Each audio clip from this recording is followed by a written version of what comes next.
Buenos días, ¿cómo están? ¿Pueden escucharme? Olá, profe, buenos días. Buenos días, profe. Buen día, ¿qué está? ¿Todo bien? Disculpen la demora, Bien. algunos inconvenientes que recién estoy resolviendo. Espero que estén todos bien. Vamos a empezar la clase. ¿Pueden ver la pantalla sin problema? Sí, profe. Sí, profe, podemos ver a pantalla. Muy bien. Entonces, vamos a empezar la clase recordando un poquito la clase de la semana pasada, que habíamos estudiado las patologías mamarias, específicamente cáncer mamario. Estudiamos lo que es, vimos un poquito lo que es la anatomía, la definición, un poco la epidemiología, cómo se hace el diagnóstico del cáncer de mama, los estudios complementarios que podemos utilizar o que debemos utilizar para confirmar el diagnóstico y el tratamiento. Alguien que me hable un poco de lo que se acuerde de la clase pasada, por favor. Un poquito lo que es la anatomía, sobre todo de los ganglios, cómo se organizan los ganglios en la región mamaria, que a la hora de la cirugía es importante saber, como les expliqué.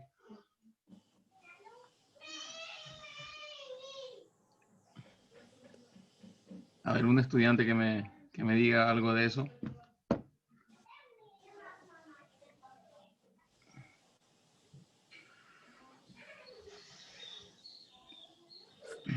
¿O no leyeron nada?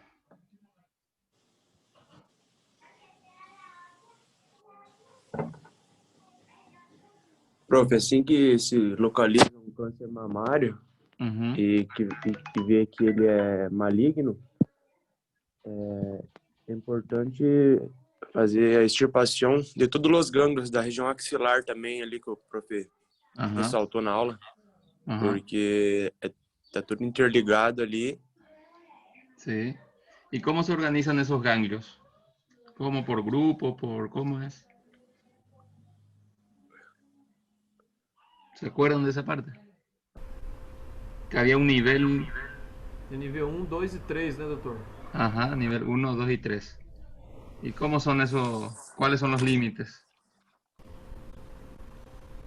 Um que tá lá na lateral do peitoral menor, e tem um outro que tá depois do peitoral maior e o outro que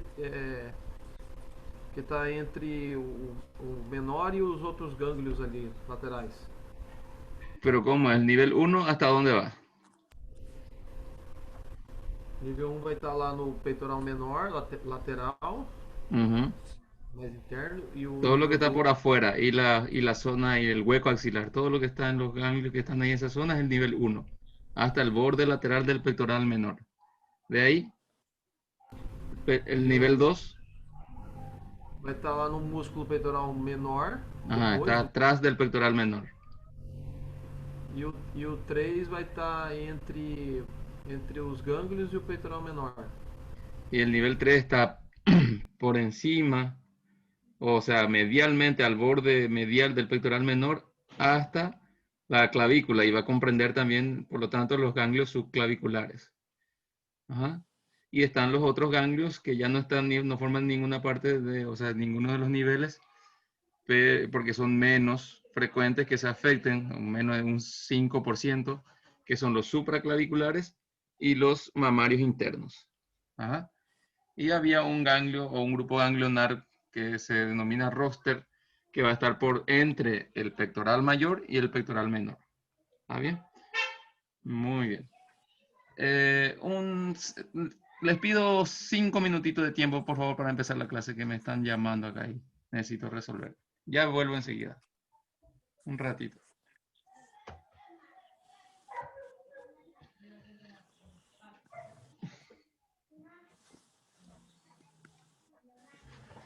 Por Dios.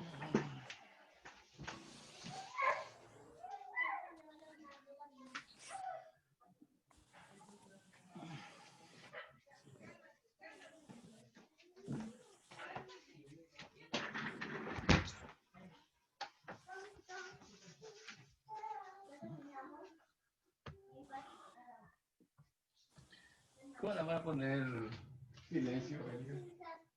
¿Con qué tecla se pone silencio? No sirve ahora.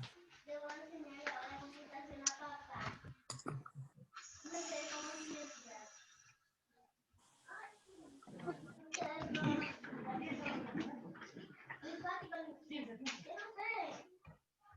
Hay un teclado que se toca por esto no funciona.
Bueno, disculpen la interrupción. ¿Ya me pueden escuchar?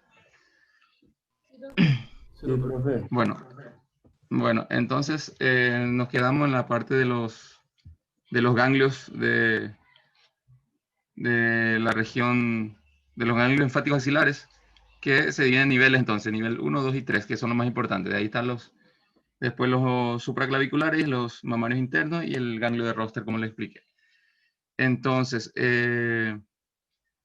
más o menos, ya, ¿cuál es el examen, el examen fundamental para el estudio, para el diagnóstico del cáncer de mama? ¿Cuál ustedes creen que sea? O exame clínico, doutor? El examen físico, ajá, pero el estudio complementario, Raio-X do tórax? Mamografia. ¿La cual? Mamografia. La mamografía. ¿Y cuál otro? Ultrassom. La ecografía. Acuérdense que depende de la edad de la paciente. Si es una paciente ya más añosa, a partir de los 40 años, el estudio electivo, el estudio de elección es la mamografía. Sin embargo, cuando es una paciente joven, menos de 40 años, es la ecografía de mama. Porque por la cantidad de líquido, de agua que contiene todavía las glándulas mamarias, es una mama mucho más densa, entonces a la hora de la mamografía no se ve muy bien la imagen, no sirve, entonces da mucho falso negativo. Por eso es que de acuerdo a la edad es el estudio electivo para el cáncer de mama. Cuando es paciente joven es ecografía y cuando es paciente más añosa, a partir de los 40 años, sí es la mamografía. ¿Está bien? O sea que no es a todas las pacientes le vas a mandar mamografía. Paciente, por eso es que se usa para las pesquisas a partir de los 40 años. Antes no sirve de nada. ¿Está bien?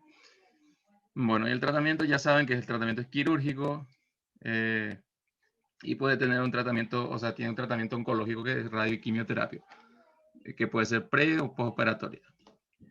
Bueno, entonces eso rápidamente recordando un poco para no perder más el tiempo.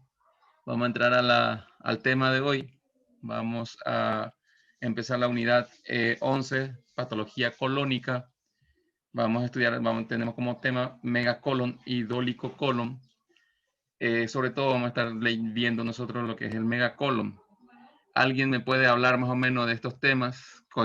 ¿Saben qué quiere decir megacolon o dolicocolon? ¿Han escuchado hablar algo de esto? ¿Alguno que tenga algún conocimiento?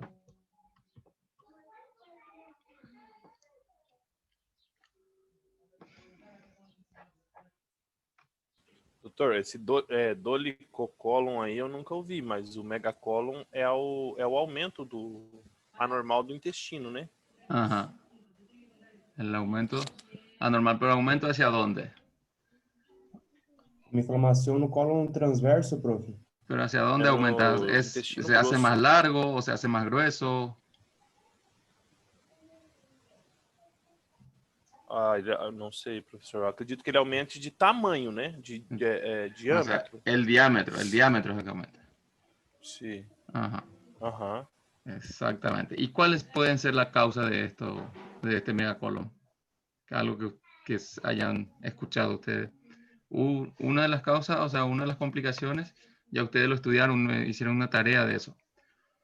Yo les mandé cuando estudiamos oclusión intestinal y eso.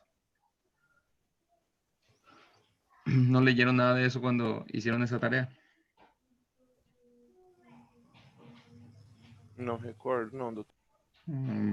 Cuando hicieron algo de vólvulo sigmoide y eso. Pode ser congênito, doutor. Pode ser por prisão de ventre, pode ser por uma colite. ¿Qué más?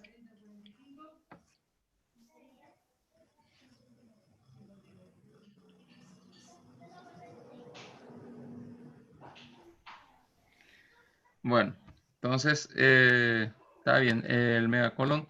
Bueno, vamos a ver, esos son los temas de hoy, o sea, el tema de hoy. Vamos a ver como competencia vamos a conceptualizar, o sea, vamos a conocer qué quiere decir megacolon y qué quiere decir dolicocolon. Vamos a describir un poco la etiopatogenia, vamos a conocer las manifestaciones clínicas y debemos de realizar el diagnóstico correcto utilizando los estudios complementarios. Y de ahí, por supuesto, establecer medidas terapéuticas para cada caso. ¿Está bien? Esto es lo que debemos de saber con esta clase. Como concepto, tenemos que el megacolon es una dilatación masiva del intestino grueso, o sea, aumenta el diámetro del intestino grueso, que va a estar acompañada de dificultad para eliminar heces y gases, que va a estar causado por lesiones en las terminaciones nerviosas del intestino que hace con que se pierdan las contracciones y los movimientos intestinales, que puede generar signos y síntomas como el estreñimiento, que va empeorando a lo largo del tiempo y empieza a aparecer vómitos, hinchazón y dolor abdominal. Ya más o menos el concepto con el cuadro clínico. O sea, como concepto como tal, va a ser la dilatación del intestino grueso. Ajá. Que va a traer como consecuencia la dificultad para eliminar heces y gases, o sea, produce un estreñimiento. Y el dolicocolon, la diferencia es que el dolicocolon es cuando aumenta el intestino, pero en longitud, o sea, hay una elongación del colon. El colon es más largo de lo normal. No es que esté más grueso, sino más largo de lo normal. Que va a estar encontrado en pacientes que sufren constipaciones crónicas, con pacientes muy estreñidos, y va pasando el tiempo, y se va alargando ese colon. No es que sea más grueso, sino más, sí, que no es que sea más grueso, sino más largo el intestino grueso. ¿Está bien? Entonces, vamos a ver la clasificación del megacolon como tal. Megacolon, según el momento en que aparece, pueden ser congénito o puede ser adquirido. Según el segmento que se encuentra dilatado, encontramos el mega recto cuando afecta al recto, el mega sigma cuando afecta al sigmoide, el mega recto sigma cuando es la parte del sigmoide con el recto, y el megacolon total cuando afecta todo el intestino grueso, desde el ciego hasta el recto. ¿Está bien? Según la fisiopatología, se va a clasificar en primarios y secundarios. Esa es la clasificación en general de lo que es el megacolon. En cuanto a la etiología, ya partiendo un poco desde la fisiopatología, o sea, la clasificación en primario y secundario, su etiología, las causas que lo produce, tenemos que dividirlo también en primarios y secundarios. Están viendo la pantalla, ¿verdad? Sí, doctor. Muy bien. Entonces, primario, tenemos la enfermedad, la más frecuente, la enfermedad de Hirschsprung, que se ve mucho en los niñitos, que de hecho vamos a estudiar cuando estemos viendo la parte de cirugía pediátrica, que sería, creo que dentro de 2 semanas nos toca eso, y ahí vamos a estar estudiando lo que es la enfermedad de Hirschsprung como tal. Se ve en los niños. Puede ser por causa de avitaminosis B1, o sea, por falta de vitamina B1, y por hipoxia, ya sea durante el parto o alguna otra causa de hipoxia que puede conllevar a una dilatación del colon. Y las secundarias, que más bien ya son, o sea, las adquiridas, que no son congénitas, tenemos, lo dividimos en grandes grupos, como las enfermedades neurológicas, y acá la primera causa, sobre todo en América del Sur, los países menos desarrollados, es la enfermedad de Chagas. Un ratito, vamos a ver quién está escribiendo.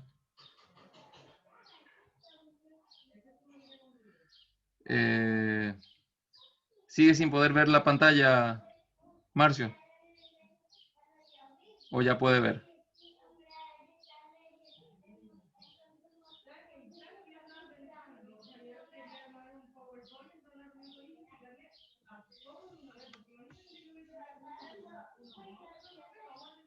¿Todos pueden ver la pantalla? Porque me está diciendo ahí que no ve la pantalla. Sim, doutor, eu vejo a pantalla na parte que está escrito etiologia, primário, secundário. Ah, sí, ahí estamos. Sí, muy bien. Normal. Entonces, los secundarios, tenemos las enfermedades neurológicas, que la primera causa, sobre todo para acá, para esta zona, América del Sur, es la enfermedad de Chagas. Está también la enfermedad de Parkinson, la distrofia miotónica, la neuropatía diabética, otras enfermedades neurológicas como son las gangliomatosis, la disfunción autonómica familiar, la pseudoobstrucción intestinal, la enfermedad Olhayde, como se conoce. También otro grupo que puede causar un megacolon son las enfermedades que afectan al músculo de la pared intestinal, como por ejemplo la esclerodermia, que es una enfermedad del colágeno, o cualquier otra enfermedad del colágeno, es decir, colágenopatía, como son el lupus eritematoso, la esclerosis múltiple. Todas esas son enfermedades del colágeno que pueden producir un megacolon. La amiloidosis y la pseudoobstrucción intestinal en formas miogénicas. Las enfermedades metabólicas como el hipotiroidismo, la hipopotasemia, la porfiria y la feocromocitoma. Y hay otras causas que no se conocen y entonces todo eso entran en el grupo de causas idiopáticas, o sea que tiene su megacolon, pero nunca se llega a demostrar de por qué se produjo ese megacolon. ¿Hasta ahí todo bien? Sí, doctor. Muy bien. Entonces vamos a hablar un poquito de lo que es la enfermedad de Chagas, que es la causa más frecuente de megacolon adquirido del adulto en América del Sur. A diferencia de la causa congénita, el segmento colónico que va a estar dilatado es solamente en la parte donde está afectado, o sea, el segmento anormal. No, cuando es un megacolon congénito, está afectado todo el colon. Y sin embargo, cuando es producido por esta enfermedad de Chagas, solamente la parte donde está enferma nada más es la que se va a dilatar. Esa parte se muestra destrucción de los plexos nerviosos y es causado por el Trypanosoma cruzi, que es el agente causal de la enfermedad de Chagas, que va a ser transmitido por un insecto. No sé si han escuchado lo que es la enfermedad de Chagas por la picadura de un insecto que parecía una cucaracha, es que se produce la enfermedad de Chagas. Doutor, dígame. Como que é o nome desse inseto aí no Paraguai? Acá le dicen, no me acuerdo ahora cómo es el nombre, pero es en guaraní que le dicen, en castellano, en español no recuerdo cómo se llama. Aqui no Brasil é bicho barbeiro. Bichuca creo que le dicen acá en Paraguay. Okay. Ajá, es un bichito negro ahí feo. Sí. Se ha ido erradicando parcialmente, ya casi no se ve eso. Anteriormente, sí había mucho, casi todos tenían enfermedad de Chagas. Eu acho que ano passado, doutor, a gente recolheu na faculdade. De hecho, que los pacientes en edad avanzada, casi todos tienen antecedentes de enfermedad de Chagas. Si empiezas a interrogarlo bien, a preguntarle bien, casi todos tienen. Ya en la actualidad sí ya ha ido disminuyendo eso. Ya se ve todavía, pero ya en la gente que vive en el campo y eso.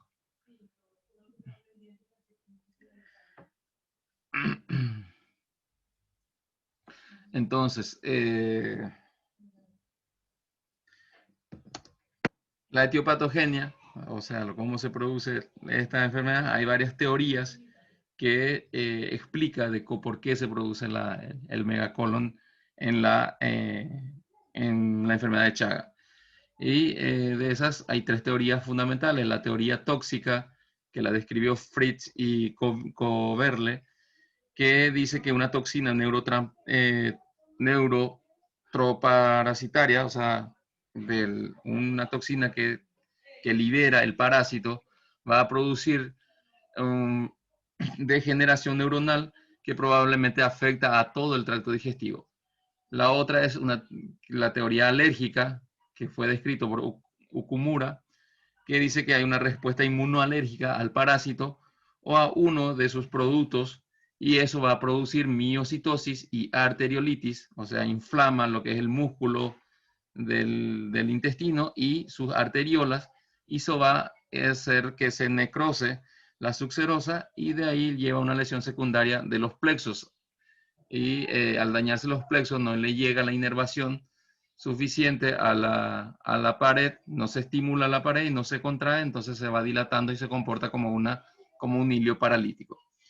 Y está la teoría viral, que fue descrito por Vasconcelos, que dice que un virus se va a inocular junto con el parásito, porque el trypanosoma es un parásito, pero él dice que aparte de eso también se inocula un virus, y ese virus es la que va a producir una degeneración de la fibra muscular con el espesamiento de las fibras y alteraciones nucleares, o sea, la vascularización en todo, es en las fibras nerviosas también. O sea, en síntesis, al final lo que se afecta es la inervación de la pared del intestino, no llega estímulo y por lo tanto se va dilatando.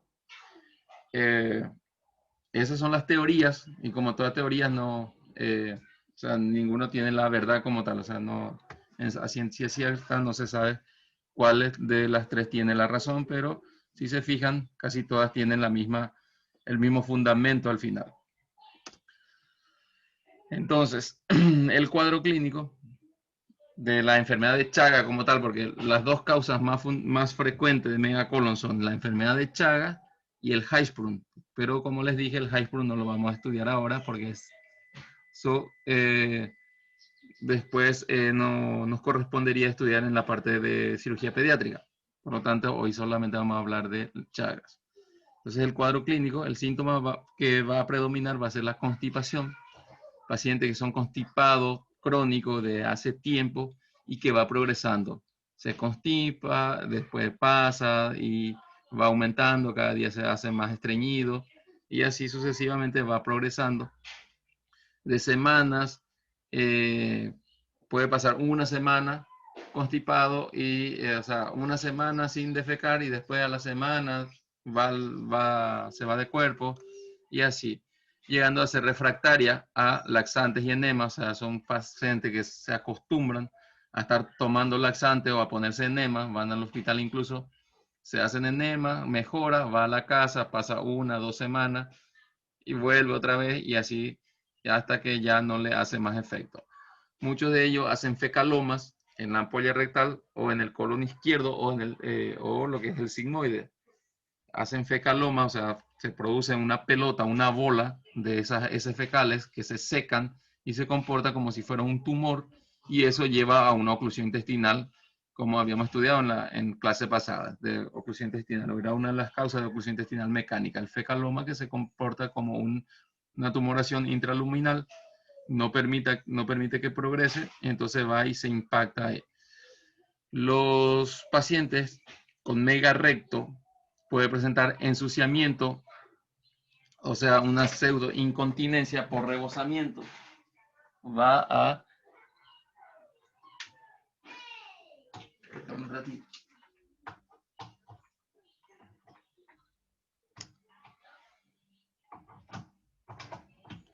Son pacientes que se va acumulando en el recto las heces fecales, y ahí se va dilatando, y como es una bolsa grande, se va llenando, y llega un momento que no aguanta más el esfínter y sale por rebosamiento, y entonces empieza a ensuciar o a defecar, pero es poquito, solamente sale como si fuera que se ensucia nada más, puede ensuciar el calzoncillo, la ropa interior, pero no llega a defecar como tal. Ajá. Son generalmente heces líquidas entre el fecaloma y la pared rectal, va pasando ahí. Algunos pacientes acuden con cuadro abdominal agudo como complicación de su megacolon presentando volvulos o perforaciones por decúbito sobre plano óseo. Como va a estar tan distendido, tan dilatado ese intestino, la pared se va haciendo finito, y aparte cuando se acuesta, todo el peso es el fecaloma, porque es pesado, imagínense, puede albergar hasta 3-4 kilos de contenido fecal, y entonces la pared finita, y al apoyar, generalmente estos pacientes son pacientes delgados, son pacientes que han perdido mucho del peso porque no comen, tienen pérdida del apetito. Entonces son pacientes delgaditos, y al acostarse toda esa presión, ese peso del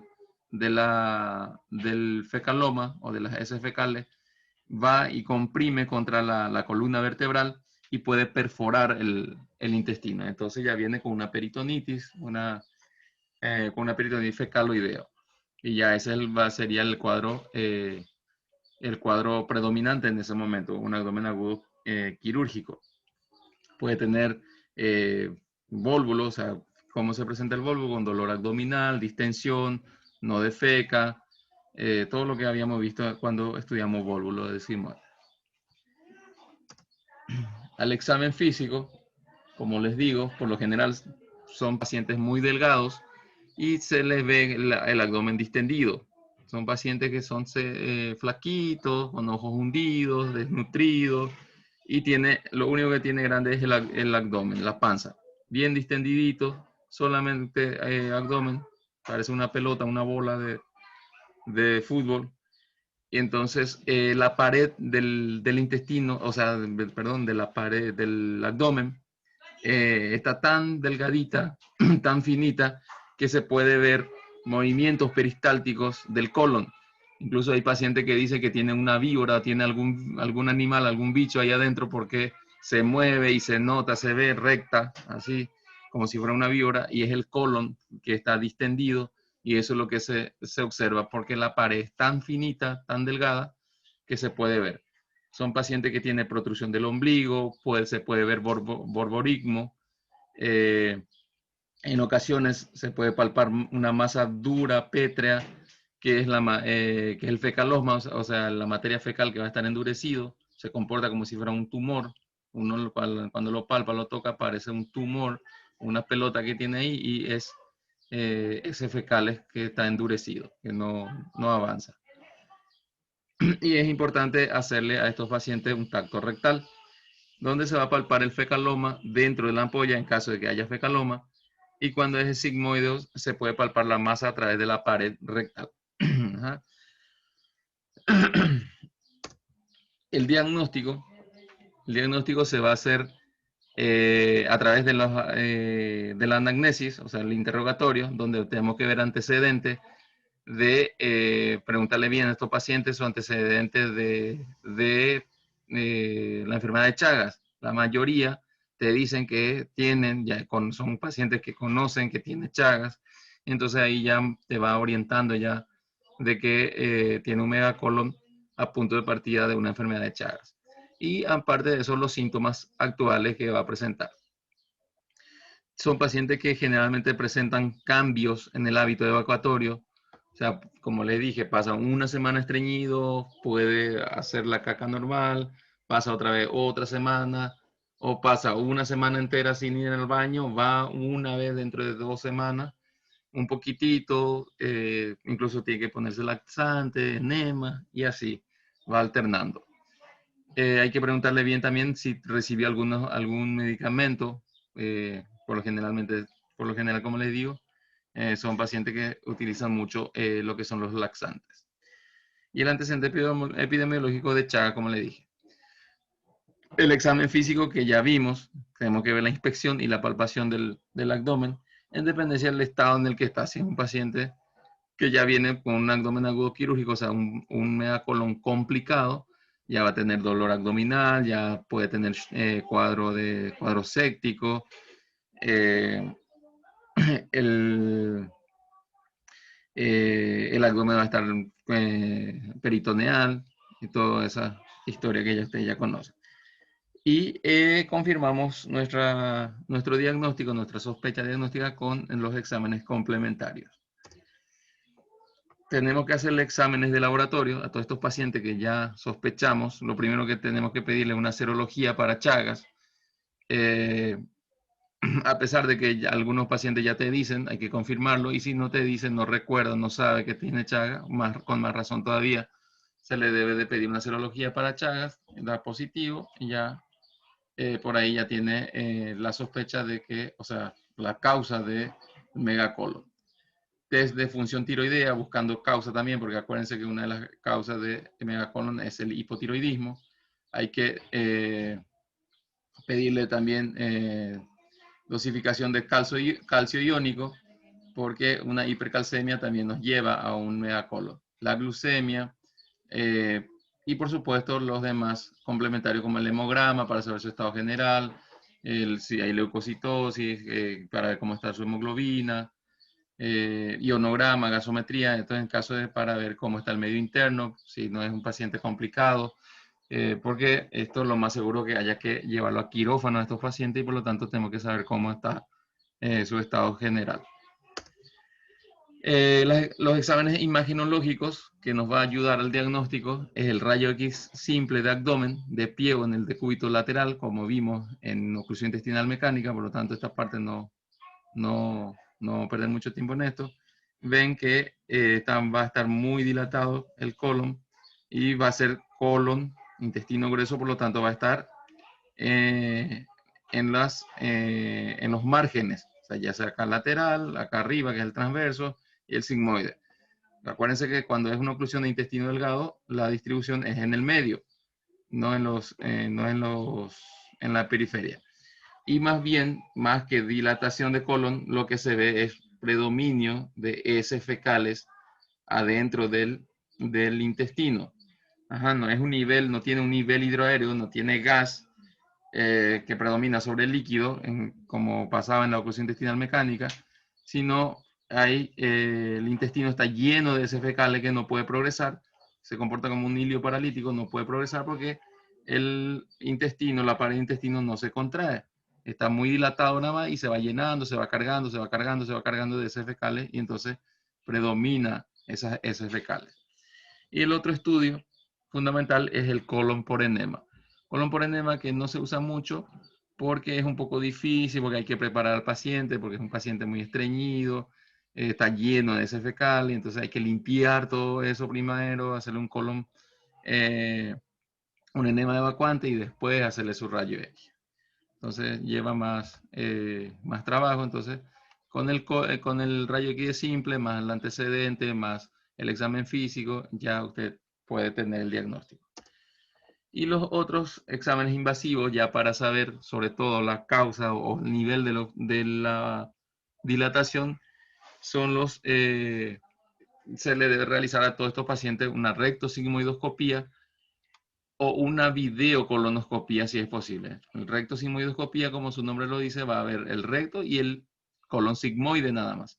Sin embargo, cuando le hace una videocolonoscopía ya usted ve hasta, desde el recto, desde el ano, todo el intestino grueso hasta el ciego. O sea, todo el colon va a ver y si tiene alguna otra afección también, algún pólipo, alguna lesión tumoral, lo puede ver por ahí. Y es fundamental hacerle a estos pacientes una manometría anorrectal para ver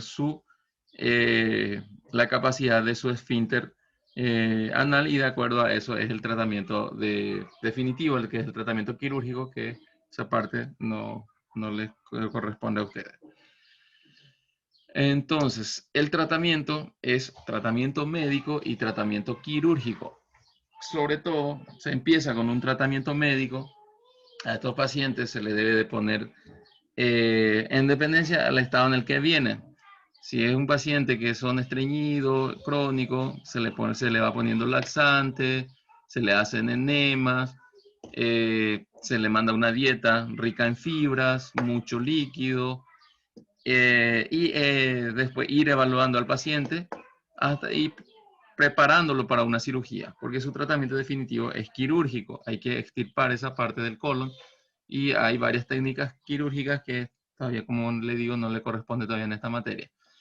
Entonces, fundamental es el tratamiento médico, la dieta, la preparación y ir haciéndole sus laxantes, sus enemas evacuatorias, y si llega ya en un cuadro oclusivo, un cuadro complicado, pues se alivia el dolor, se puede poner una sonda rectal gruesa para que pueda evacuar todo, y si no se resuelve con eso, pues ya se lleva a quirófano, se le va a hacer un tratamiento quirúrgico. ¿Está bien? Y si ya es un paciente complicado, una peritonitis, pues sí o sí es tratamiento quirúrgico. Las complicaciones fundamentales del megacolon como tal son dos, que es el fecaloma y el vólvulo. El fecaloma, como ya saben, que es la pelota de heces fecales que se va endureciendo, se va poniendo duro ahí, no se evacua y se impacta, y entonces eso lleva a una oclusión.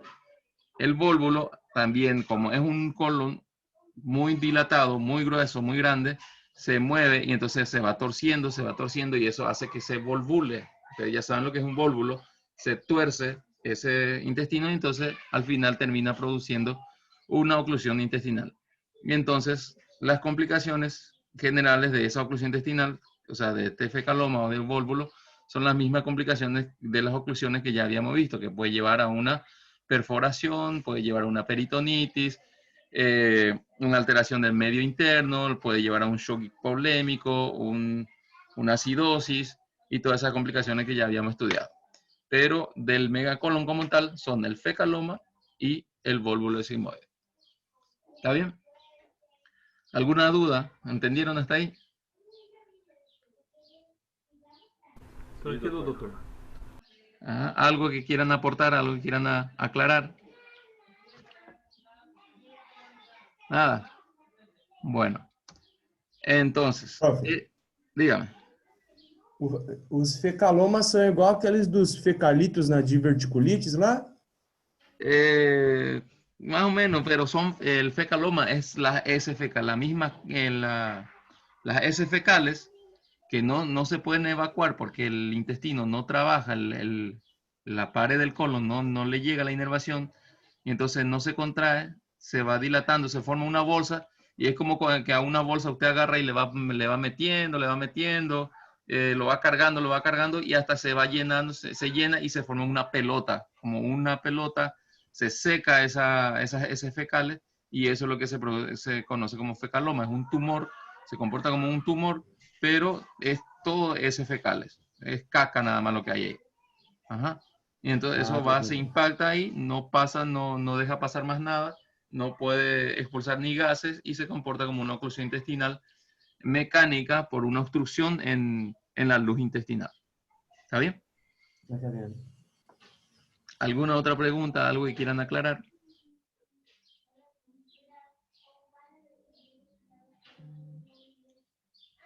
Bueno, entonces la clase de hoy es cortita, es sencilla, se entendió, entendieron todos.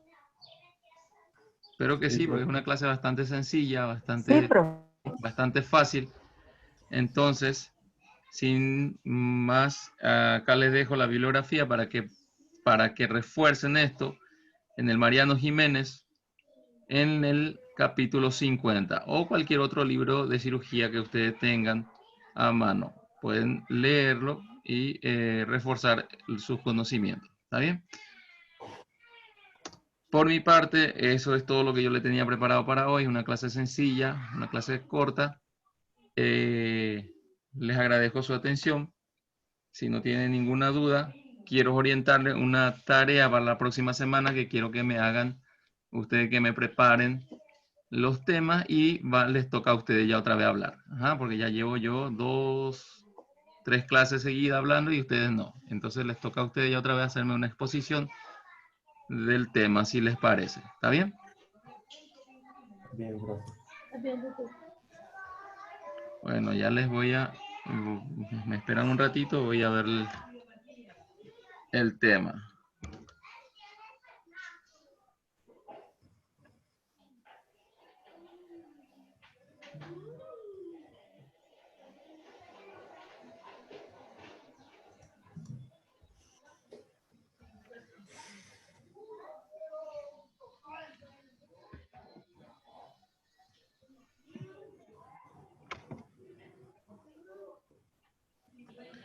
¿Están de acuerdo con hacer la exposición?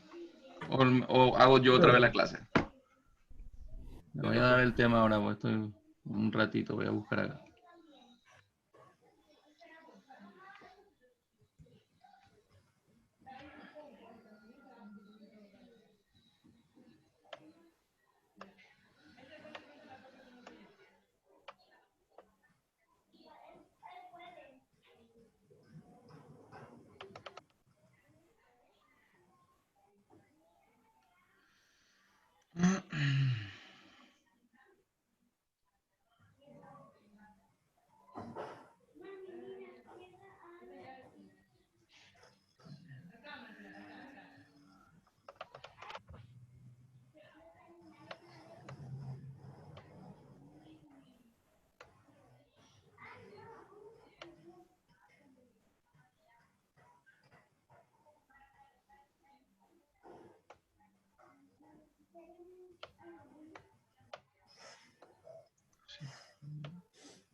Bueno, ¿me están escuchando?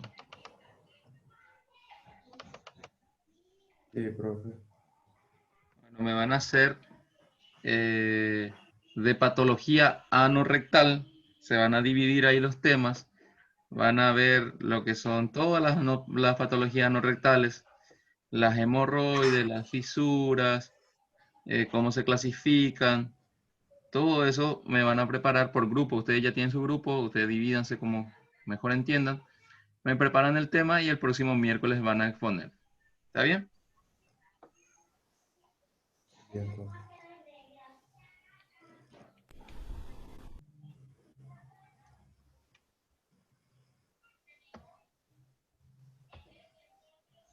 A ver si pueden ver acá la pantalla. ¿Ven la pantalla ahí? No, No, doctor. Ahora sí. Ahora sí, bueno. Acá donde dice Content Sensible, pueden ver el cursor. Patología no rectal. Pero a pantalla está negra, Está doctor. cargando, doutor. No transmite. Está cargando. Profe, não vê a batalha. Ah, bueno, esperen, vamos a esperar un ratito entonces. A ver si carga. Si no, les voy a... Ahora vemos, doutor. Pueden ver, es un Word. Agora sim. ¿Sí? Patología anorrectal. Como competencia, definir y describir las patologías anorrectales. ¿Cuáles son? Comprender la etiopatogenia de las patologías anorrectales más frecuentes, la clasificación,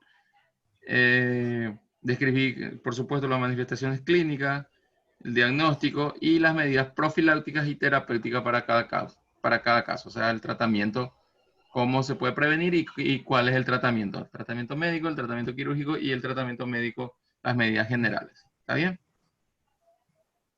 Quedamos entonces que ustedes preparan ese tema y exponen. profe, mas todo mundo vai fazer do mesmo tema? ¿Cómo? Son varios. Ustedes ahí revisen y ustedes se dividen. Un grupo puede hablar de la parte general, de cuáles son, y de ahí cada grupo habla de una enfermedad. Están las hemorroides, están las fisuras, están las fístulas. Hay varias enfermedades ahí. Ajá, hay varias patologías anorrectales. ¿Entienden? Sí, profe. Bueno, entonces quedamos así. Ustedes el próximo miércoles entonces les toca hablar a ustedes y yo escucharlo. ¿Está bien? Cualquier duda le pueden decir a su delegada y ella me escribe y vamos aclarando durante el transcurso de la semana ante la exposición si tiene alguna duda, alguna inquietud. ¿Está bien?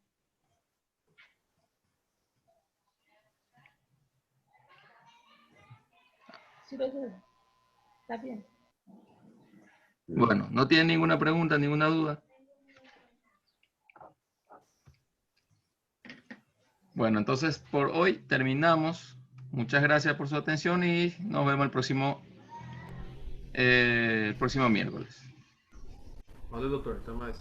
Graças, doutor. Gracias a ustedes.